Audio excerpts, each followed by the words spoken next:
Good morning, students. Today we are going to discuss about the subject digital signal processing. And in digital signal processing subject, we are having 4 chapters. And here the first chapter includes the signals and systems. So, what are the signals we are having? What are the systems we are having? And mainly for what purpose the digital signal processing subject it is used for. So here digital signal processing, which means that the processing it is carried out in a digital way. So which means that the processing it is done in totally number format, that is it is processing will be done in zeros and ones format, that is total analogous form will be removed and only the processing will be carried out in digital way. So generally so what it is used for? So generally here the digital signal processing it is used for audio signal or speech processing and radar, audio and voice recognition of some financial signals, and also it is used for speech compression for mobile phones as well as speech transmission for mobile phones. This is what for the digital signal processing is used for. And how does the digital signal processing it works? So generally it converts the signal which is in analog form, that is into digital data, and that can be analyzed. And when and also here the signal will be reduced to numbers here, which means that the analog signal it is converted into numbers, that is zeros and ones format. And here how can I learn the digital signal processing? We are having some online courses like Coursera, so we can learn the digital signal processing and we can develop the algorithms also, and we can solve it. And as well as is the digital signal processing is hard. So here we can develop the digital signal processing. We are having some algorithms that are required here and in university level mathematics, not just in discrete maths and Fourier transforms, but in advanced topics such as linear algebra and optimization. And what is digital signal processing and its application? So generally we have seen it is used for also the audio and speech processing, sonar, radar and other sensor, array processing, spectral density estimation, statistical signal processing, and digital image processing, data compression, video coding, audio coding, image compression, signal processing for telecommunications and control systems. These are the applications of the digital signal processing. And here coming to the basic things, here we are having the first chapter it includes the signals and systems. So what are the signals and what are the systems? So here first definition of a signal. What is the definition of a signal? So signal is nothing but a function of variation of some physical quantity with respect to a parameter. So here what is a physical quantity? So it may be either here the if we take, if in electrical sense if we take here here the voltage or current which is varying, that is a physical quantity or electrical quantity with respect to one parameter, nothing but time. Here the voltage it varies with respect to time, or current it varies with respect to time. So signal is nothing but a variation of a physical quantity or the physical quantity which varies with respect to one parameter. It is called a signal. So what is the definition of a signal? So signal is nothing but a physical quantity. It varies with respect to one parameter. It is called a signal. Signal, what does the signal it mean? It conveys the information. So what the signal it consists of? Signal it conveys the information. So what is a system? System is nothing but a device. It generates the output signal for a given input signal. So here the output signal is also called as response. So here the system it will generate the output signal for a given input signal. It is called as a system. So output signal we call it as also a response. Response of the system means that is the output of the system. So here if we see the small figure, that is we are giving input signal to a system and from the system we are getting the output signal. So that we can write it as, here the output signal is y of t, input signal is x of t.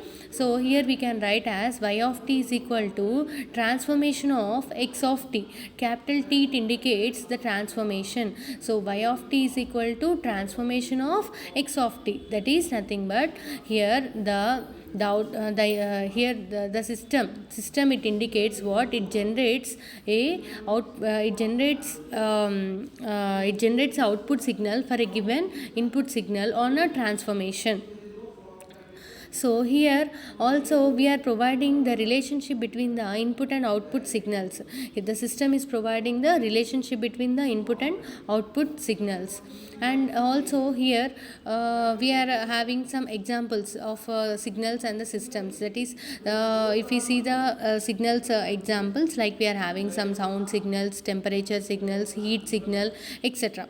And here we are having some figure. If we see that here A is a person, he is measuring the temperature between some 3 pm to 9 pm, and if we plot this data with respect to temperature, this is the data, that is T1, T2, T3, T4. These are the different temperatures at different times. This is nothing but example of a signal. That is nothing but it is a function of a variation of some physical quantity with respect to one parameter. For example, if we see in electrical sense, already have said that a variation of electrical quantity, that is either voltage or current, with respect to time. So if the current and voltage does not change with respect to time, it is not at all called it as a signal. So signal is nothing but only if the physical quantity is changed with respect to time, then only it is called as a signal. So, and here we are also having some classification of signals, signal classifications, and also we will see the classification of systems also. So here if we see the classification of signals, we are having here the signals are classified on based on time. They are continuous time signals as well as the discrete time signals. So here what is the definition of continuous time signal and what is the definition of discrete time signal? So here we are having some kind of figure just in continuous time signal with respect to here x of t with respect to some time. So what is continuous time signal? The signal which is defined at any instant of time x of t, it is called as continuous time signal. Here if we see this figure, what is happening here, this signal, it is defined at any point of time. It is defined at I have shown in dotted lines. So here the signal, it is defined at this time interval, at this time interval, at this time. So at every instant of time the signal is defined. So the signal is continuous in nature. So the signal is defined at every instant of time. That's why it is called as a continuous time signal. If we see the discrete time signal, here if we see that figure, what happened, what is the definition of discrete time signal? So here the discrete time signal is nothing but it is defined only at some instances of time period. So at some instance of time period it is defined, that's why it is called as discrete time signal, and it is in discrete in nature also. So if we see that, if we see the signal, what is happening at some particular instant of time, its value is some 1 2 1 2 1 2 1 2. So here at some middle there is no graph. So at that interval the time at that interval the signal is not defined. So it is called as discrete time signal. So it is discrete in nature. That's why it is called as discrete time signal. And coming to the classification of signals, not only the continuous time signals and discrete time signals, here also we are having the periodic and aperiodic signals. So what is periodic signal and what is aperiodic signal? So here periodic signal means if the in case of continuous time signal, if there exists a positive value of capital T, if we see the condition, periodic signal condition, if x of t is equal to x of t plus capital T, if this condition is true, then only x of t is called as a periodic signal. If it is not true, it is a aperiodic signal.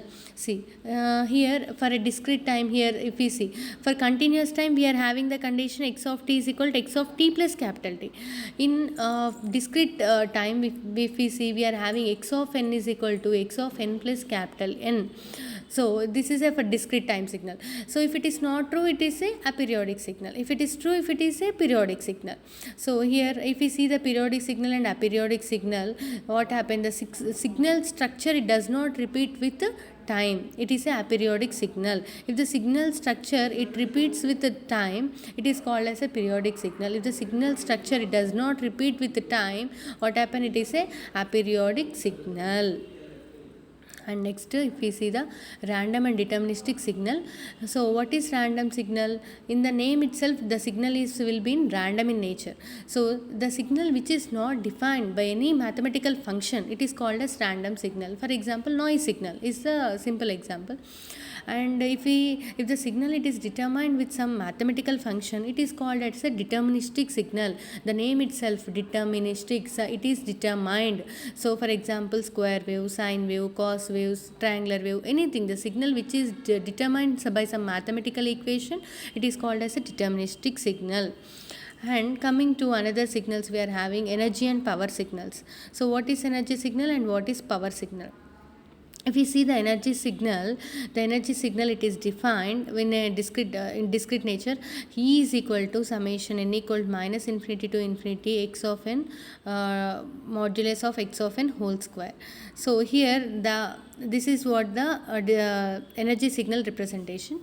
And the power signal representation, P is equals to limit n turns to infinity 1 by 2n plus 1 summation n equal to minus n to n modulus of x of n whole square. This is the energy signal and power signal expressions.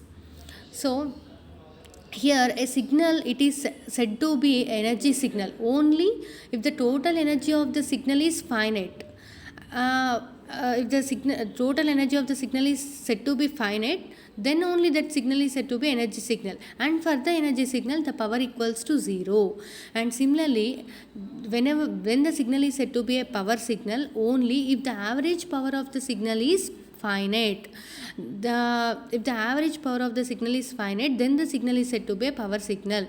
For a power signal, the energy signal will be infinite. So if the signals that does not satisfy these two properties, then they are called as neither energy signals nor power signals.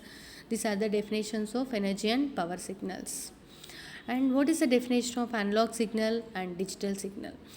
So what is analog signal? Analogous in nature. The signal will be what it is having it is a continuous time signal. It is having a continuous time varying feature, and also here it is represented by some other time varying quantity, that is analogous to another time varying quantity, that is either voltage or current signal, that is analogous in nature, that is varying with respect to one time.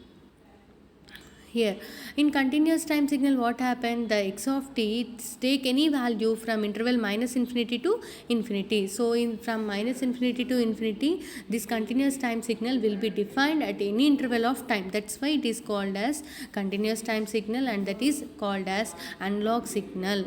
And what is digital signal? Already we have seen digital signal, discrete signal, the same.